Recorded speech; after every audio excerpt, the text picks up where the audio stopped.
tanpa kecuali. Kami mendorong pemilu ini pemilu inklusif, pemilu untuk semua, termasuk pemilu disabilitas dan berbagai kategori. Komisioner KPU Wahyu Setiawan mengatakan KPU akan tetap memasukkan pemilih tunagrahita untuk memilih pada pemilu 2019. Wahyu menambahkan, tunagrahita dinyatakan gugur dalam memilih jika ada pernyataan dokter.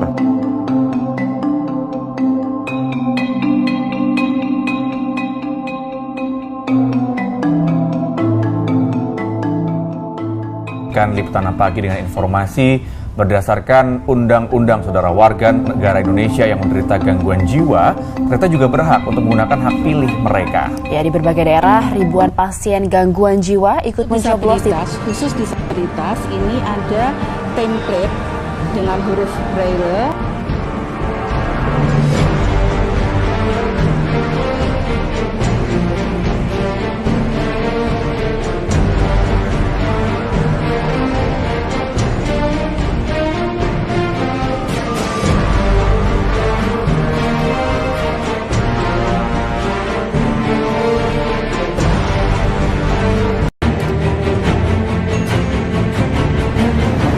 Assalamualaikum warahmatullahi wabarakatuh. Salam sejahtera untuk kita semua. Shalom, Om Swastiastu, Namo Buddhaya, salam kebajikan. Selamat pagi para Dewan Juri serta pemerhati hukum yang budiman. Perkenalkan, kami dari tim Al-Hawarizmi pada kesempatan kali ini akan menyampaikan argumentasi perdebatan kami dengan mosi penyandang disabilitas tunagrahita sebagai pemilih tetap dalam pemilu. Adapun perdebatan pada mosi debat kali ini dilandasi oleh opening dan closing statement yang bersifat netral akan disampaikan oleh saya selaku pembicara pertama, kemudian pembicara kedua akan menyampaikan argumentasi pro pada mosi perdebatan, dan pembicara ketiga akan menyampaikan argumentasi kontra pada mosi perdebatan. Sate Marangi dari Sukabumi, mari kita ketahui maksud dari mosi. Dewan Juri serta pemerhati hukum yang budiman, sebelum memasuki argumentasi pro dan kontra pada mosi perdebatan, seyogyanya kita mengetahui terlebih dahulu apa makna yang tersirat di dalam mosi perdebatan kali ini. Sesungguhnya, pemilihan umum atau pemilu adalah kondisi di mana rakyat memilih seseorang untuk mewakilinya dalam rangka keikutsertaan rakyat terhadap penyelenggaraan pemerintahan negara. Dalam pemilu diakui adanya hak pilih secara universal, di mana hak pilih ini merupakan suatu persyarat fundamental bagi negara dalam melaksanakan pemilu. Ditentukan dalam bukunya Electoral System and Party System menyatakan, the right to vote along with freedom of expression, assembly, association, and press is one of the fundamental requirement of modern constitutional democracy, yang berarti hak untuk memilih sebenarnya telah sejalan dengan pasal 28H ayat 2 Undang-Undang Dasar 1945 yang menjelaskan setiap kalangan memiliki hak yang sama tak terkecuali penyandang disabilitas tunagrahita yang juga memiliki posisi yang setara di bidang politik. Dewan Juri serta pemerhati hukum yang budiman, namun Dr. Edgar Doll selaku ahli kejiwaan mengatakan tunagrahita adalah sebutan bagi orang dengan kemampuan intelektual dan kognitif di bawah rata-rata. Maka dalam penerapannya, penyandang disabilitas tunagrahita dinyatakan sebagai orang yang tidak cakap hukum, apalagi dapat dijadikan pemilih tetap dalam pemilu, di mana yang dimaksud dengan pemilih tetap adalah warga negara Indonesia yang telah memenuhi syarat sebagai pemilih dan akan menggunakan hak suaranya secara tetap di tempat pemungutan suara domisili. Dewan Juri serta pemerhati hukum yang budiman, dengan menjadikannya tunagrahita sebagai pemilih tetap, memang akan memunculkan banyak polemik dan juga menafsirkan baik dari segi pro dan kontra. Maka penanganan pemerintah sangatlah diperlukan dalam menerapkan kebijakan terkait agar kebijakan yang diterapkan mampu memberikan kemanfaatan, kepastian, dan keadilan bagi segenap rakyat Indonesia. Dewan Juri serta pemerhati hukum yang budiman, izinkan saya memberikan argumentasi dari pihak pro pada mosi perdebatan kali ini. Saya akan menyampaikan beberapa poin argumentasi di dalam pokok pembahasan. Yang pertama, mengenai hak konstitusional penyandang tunagrahita sebagai pemilih tetap yang dapat ditinjau secara yuridis. Yang kedua, adanya aksesibilitas penyandang tunagrahita dalam pemilu yang dapat ditinjau secara sosiologis. Yang ketiga, solusi dan rekomendasi terhadap mosi perdebatan. Fiat Justisia Ruat Seilum, yang berarti hendaklah keadilan ditegakkan walaupun langit akan runtuh.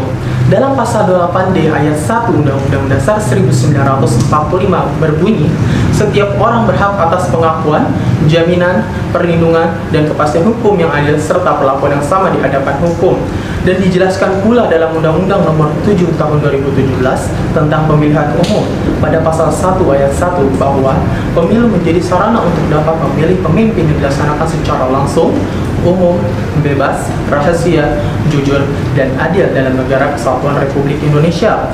Dan dapat diartikan bahwa dalam hak pemilihan tersebut tidak adanya perbedaan hak antara seseorang yang memiliki keterbatasan secara fisik dan mental dengan masyarakat pada umumnya.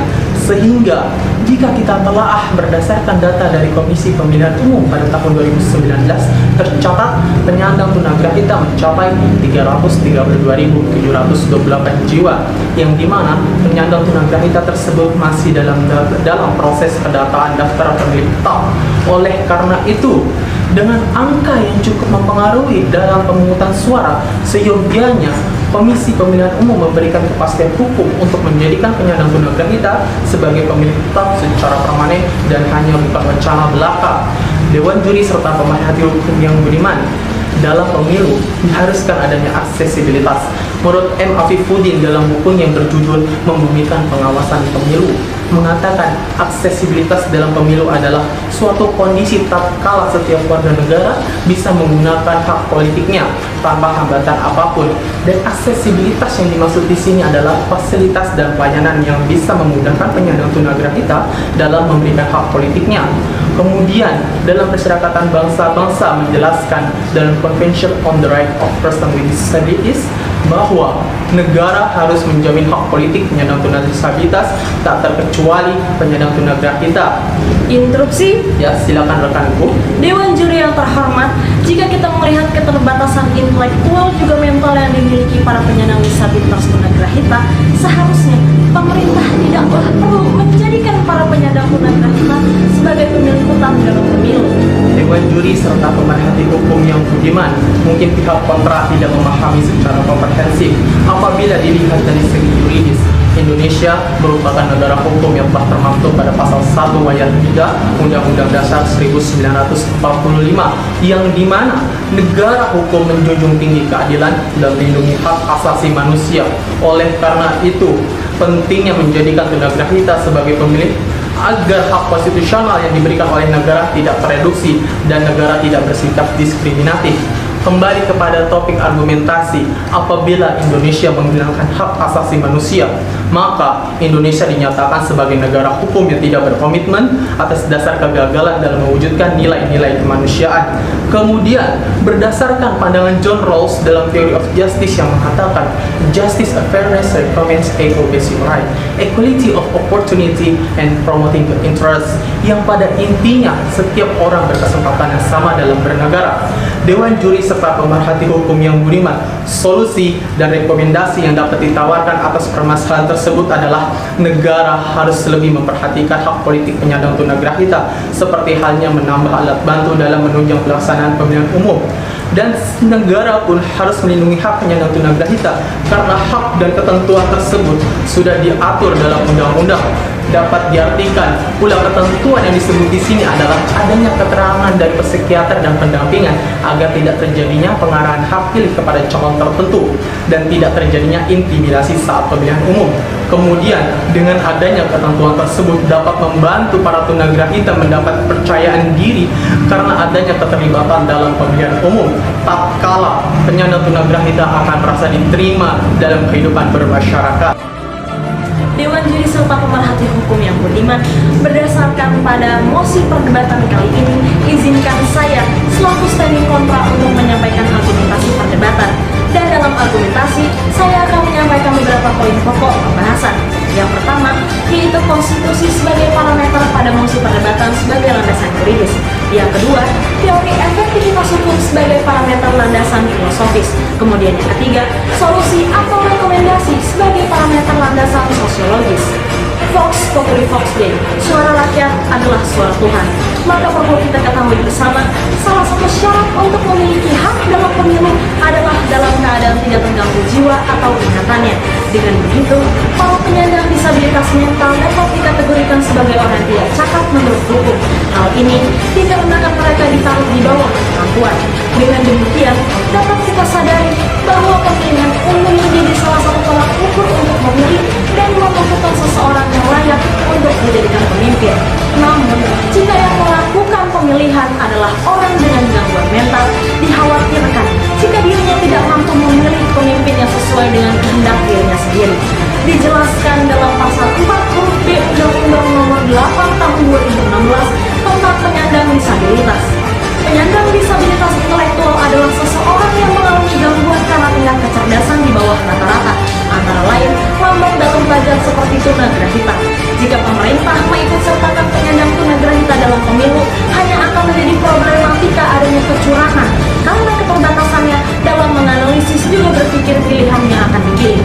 Dewan Juri serta pemerhati hukum yang budiman dalam teori efektivitas hukum Anthony Ott mengemukakan bahwa hukum akan menjadi efektif jika tujuan dan penerapannya dapat mencegah perbuatan yang tidak diinginkan.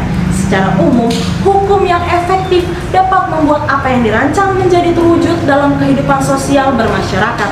Dengan begitu, bagaimana hukum dapat mempunyai efektivitas jika dalam kebijakan yang dibuat pemerintah perlu mengikut sertakan penyandang disabilitas tunagrahita, di mana hal tersebut dapat membuat kekacauan dalam penerapannya dan tidak terwujudnya efektivitas hukum itu sendiri. Interupsi. Silakan rekanku. Dewan Juri yang terhormat, sesuai dengan amanat konstitusi, di mana memilih dan dipilih merupakan hak semua orang, maka penyandang tunagrahita juga perlu diberikan hak yang sama sebagai pemilih tetap sehingga mendapatkan keadilan.